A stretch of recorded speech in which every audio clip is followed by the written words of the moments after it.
આમ આદમી પાર્ટીના નેતા અને વિસાવદરની જે બેઠક છે તેમાં આમ આદમી પાર્ટીના પેટા ચૂંટણીના ઉમેદવાર ગોપાલ ઇટાલિયાએ ફરી એક વખત તેમના તેવજમાં આરોપ લગાવ્યા છે। શું છે મામલો અને શું છે તેમના આરોપ તે પણ આપ સાંભળી લો। ગઈકાલે જૂનાગઢ જિલ્લા સહકારી બેંકમાં અમે લોકો ગયા હતા ખેડૂતોને સાથે રાખીને અને ખેડૂતો વતી ઘણી રજૂઆત કરી। આજે મને કેટલીક સ્ફોટક માહિતી મળી છે, ભ્રષ્ટાચારનો ઉત્તમ નમૂનો કહી શકાય એવી માહિતી મને મળી છે। માહિતી હું તમને આપવાનો છું, લખીને લાવ્યો છું। એક તરફ ખેડૂતો પોતાના પરસેવાનું પાણી કરે, પોતાનું લોહી આ જમીનની અંદર રેડે, ત્યારે ખેડૂતોના હાથમાં 2 રૂપિયા આવે છે અને બીજી બાજુ ભાજપના મહાભ્રષ્ટ ચોર લોકો બેફામ પૈસા વેડફી નાખે છે। બેફામ।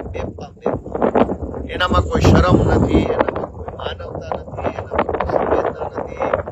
એને એવું લાગતું નથી કે આવી રીતે લાચાર ગરીબ મહેનતુ ખેડૂતના પૈસા ન વેડફવા જોઈએ। કોઈને શરમ નથી, એને એવું લાગતું નથી કે આવી રીતે ખેડૂતના નિશાસા ન લેવાય। આ મોલાત ઊભી છે, આ મફતમાં પૈસા નથી આવતા, આની પાછળ લોહી રેડવું પડે। આ જમીન દીપડાનો ત્રાસ, સિંહનું જોખમ, અલગ અલગ ઝેરી જાનવર, ઝેરી જીવજંતુઓ, હિંસક પશુઓનું જીવના જોખમે ખેતી કરે ત્યારે 5 પૈસા મળે। એ પૈસાનું કરોડોનું કૌભાંડ જિલ્લા સહકારી બેંકમાં બેસીને ભાજપના લોકો કરી નાખે છે।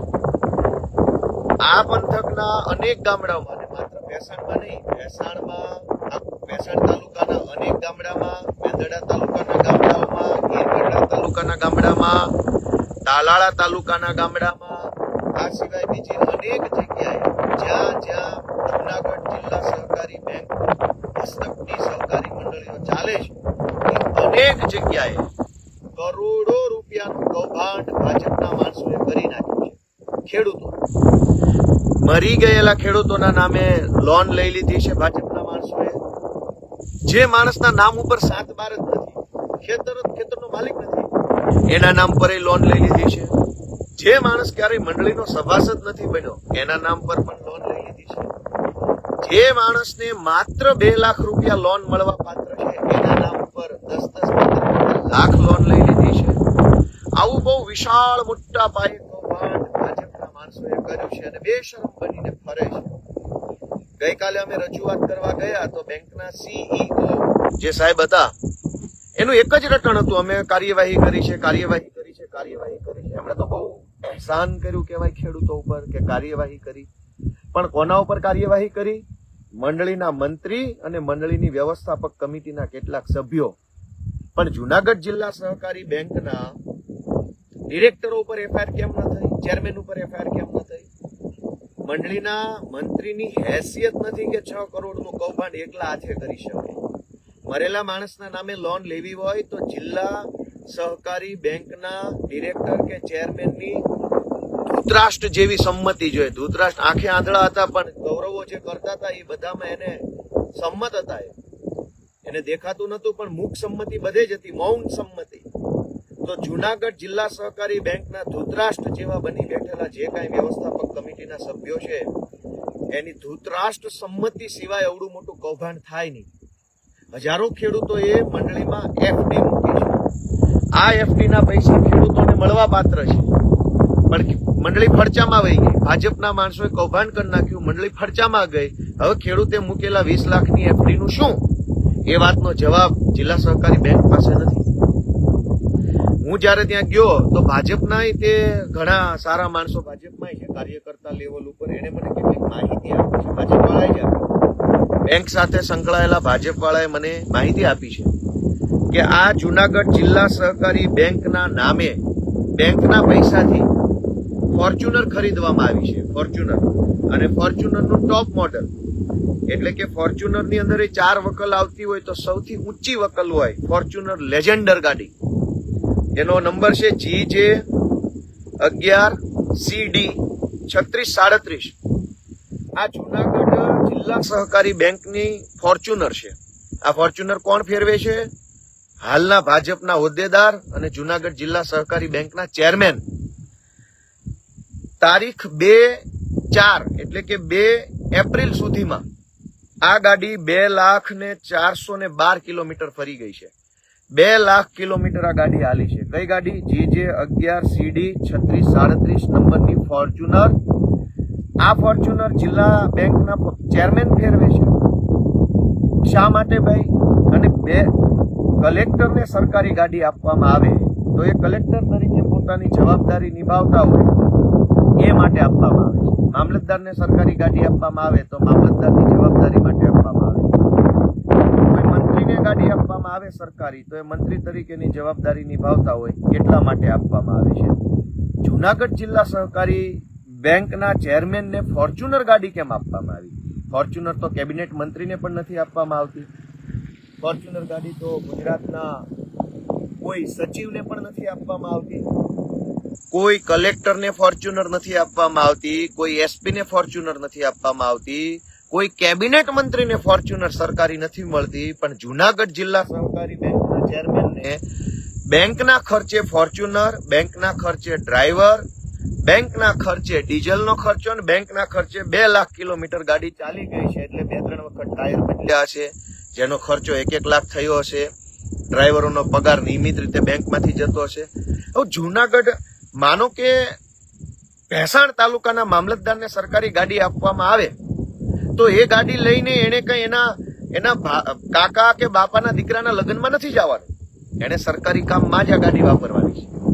તો જુનાગઢ જિલ્લા સહકારી બેંકના ચેરમેનને ફોર્ચ્યુનર તો લીધી, પણ આ ફોર્ચ્યુનર 2 લાખ કિલોમીટર કેવી રીતે ચાલી? જુનાગઢ જિલ્લા આખાના રોજ ચક્કર મારો તો પણ 2 લાખ કિલોમીટર ન થાય. એનો અર્થ એવો થયો કે ખેડૂતોના લોહી અને પરસેવાના પૈસે ફોર્ચ્યુનરો લઈને ફરે છે માણસો. એનો પગાર ડ્રાઈવરનો, ડીઝલનો, મેન્ટેનન્સનો, સર્વિસનો કરોડો રૂપિયા એશો આરામ. કોના પૈસે? ખેડૂતોના. અને આટલું નહીં, એક ઇનોવા ગાડી પણ લીધી છે. આ ઇનોવાનો નંબર છે GJ 11 CD 5229. આ ઇનોવા ગાડી ચેરમેનના પરિવાર વાપરે છે એવું મને ભાજપના માણસોએ જણાવ્યું છે. અને ભાજપનો બહુ જુનાગઢ સિટીમાં એનું સારું એવું સંકલન છે. એને જ મને માહિતી આપી. કેટલા કિલોમીટર આલ્યા છે એ માહિતી ભાજપ આપી. જિલ્લા સહકારી બેંકના ખર્ચે ડ્રાઈવર, જિલ્લા સહકારી બેંકના ખર્ચે ડીઝલ, જિલ્લા સહકારી બેંકના ખર્ચે સારામાં સારી ઇનોવા ગાડી. અને આ ગાડી જુનાગઢ જિલ્લા સહકારી બેંકના ચેરમેનનો પરિવાર વાપરે છે. વાહ ભાઈ વાહ, મજા આવી ગઈ. લ્યો, ખેડૂતો અહીંયા ખેતરોમાં લોહી રેડે, પશુ પક્ષીથી પાકને બચાવે, જંગલી જાનવરથી પાકને બચાવે, નીલગાયથી રોજડાથી પાક બચાવે, સિંહથી પોતાની જાતને બચાવે, દીપડાથી પોતાની જાતને બચાવે, સાપ કે વીછીથી પોતાની જાતને બચાવે. વીજળી વિભાગ વાળાને હાથ જોડે ને આ તલ પાકે કે આ બાજરી કે ઝાર પાકે એ પૈસાથી જિલ્લા સહકારી બેંકના ભાજપના માણસો છે એ ઇનોવા, ફોર્ચ્યુનર, ડ્રાઈવરો આખો પરિવાર લઈને ફરે. કોઈનામાં શરમ નથી, કોઈનામાં સંવેદના નથી કે આવું ન કરાય. તમારે લૂંટવા જ હોય તો ઉદ્યોગપતિને લૂંટો ને તમારા ભાજપના. ખેડૂતના કાળી મજૂરી લોહી રીડીને જે પૈસા આવે એ પૈસાની ફોર્ચ્યુનરો શું કામ ફેરવો છો? અને ફોર્ચ્યુનર કેબિનેટ મંત્રીને નથી આપવામાં આવતી. ગુજરાતના કેબિનેટ મંત્રીને, મુખ્યમંત્રીને ફોર્ચ્યુનર નહોતી. હમણાં સુધી તો સ્કોર્પિયો લઈને ફરતા હતા. હમણાં ભૂપેન્દ્ર પટેલ આવ્યા એ પછી મુખ્યમંત્રીના કાફલામાં ફોર્ચ્યુનરો આવી છે. ઈ પહેલા તો મુખ્યમંત્રી પાસે ફોર્ચ્યુનર નહોતી. અને જુનાગઢ જિલ્લા સહકારી બેંકના ચેરમેન એ સહકારી બેંકના પૈસે ફોર્ચ્યુનર, સહકારી બેંકના પૈસે ડ્રાઈવરને 2 લાખ કિલોમીટર. એટલે શું થયું કે લગ્નમાં જવાનું હોય તો બેંકની ફોર્ચ્યુનર, કાણે જવાનું હોય તો બેંકની ફોર્ચ્યુનર, ભાજપની મિટિંગમાં જવાનું હોય તો બેંકની ફોર્ચ્યુનર. 2 લાખ કિલોમીટર ક્યારે ગાડી હાલે?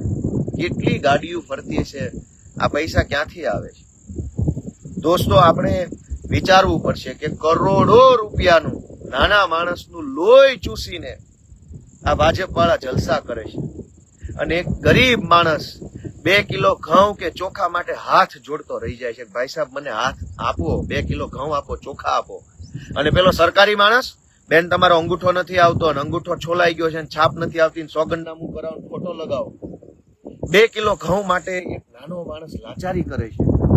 એક ગરીબ ખેડૂત આવકનો દાખલો કે ખાતેદાર હોવાનો દાખલો મામલતદારમાં કઢાવવા જાય કે વારસાઈ કરાવવા જાય,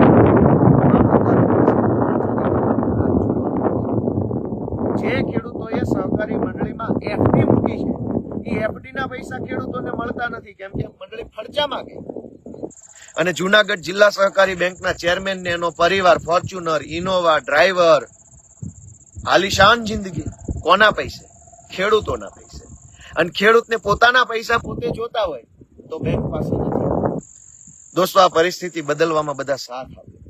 હું બધાને બે હાથ જોડીને મારું માથું નમાવી વિનંતી કરું છું. વિસાવદર ભેસાણની ચૂંટણી એ માત્ર સામાન્ય ચૂંટણી નથી, ખેડૂતોનું સન્માન બચાવવાની ચૂંટણી, ખેડૂતોની લોહી પરસેવાની કમાણી બચાવવાની આ ચૂંટણી છે. દોસ્તો, હું જીતી જાઉં એ મહત્વનું નથી, હું હારી જાઉં એનાથી હું બરબાદ નથી થઈ જવાનો, પણ આ ગુજરાતના, આ વિસાવદરના, ભેસાણના ખેડૂતની લોહી પરસેવાની કમાણીથી ફોર્ચ્યુનરોમાં ફરનારા એને કોણ રોકશે? કોણ એને કહેશે? અને ભાજપના રાજમાં ચોરેય ભાજપ, પોલીસેય ભાજપ, વકીલેય ભાજપ, ન્યાયાધીશેય ભાજપ, કોને ફરિયાદ કરે? બે અઢી વર્ષથી ખેડૂતોના નામે પૈસા ઉપાડી લીધા છે, ખેડૂતોની જમીનમાં બોજા પાડી દીધા છે, અને અઢી વર્ષથી ખેડૂત ધક્કા ખાય છે, ન્યાય મળતો નથી. FIR માં જેના નામ હતા એને 3 મહિના જેલમાં રહ્યા, જામીન મળી ગયા. અને જુનાગઢ જિલ્લા સહકારી બેંકના ડિરેક્ટરો અને ચેરમેનો ફોર્ચ્યુનરોમાં ફરે છે બેંકના પૈસે.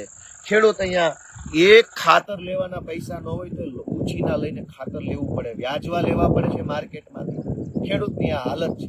આ પ્રકારના સમાચારો, પ્રકારના અહેવાલ માટે હોટલાઇન ન્યૂઝની આ ચેનલ જોવાનું અને સબસ્ક્રાઇબ કરવાનું ભૂલતા નહીં. નમસ્કાર. આવા પ્રકારના વિડીયો તમને જોવા ગમતા હોય તો હોટલાઇન ન્યૂઝ ચેનલને લાઇક, શેર અને સબસ્ક્રાઇબ કરો.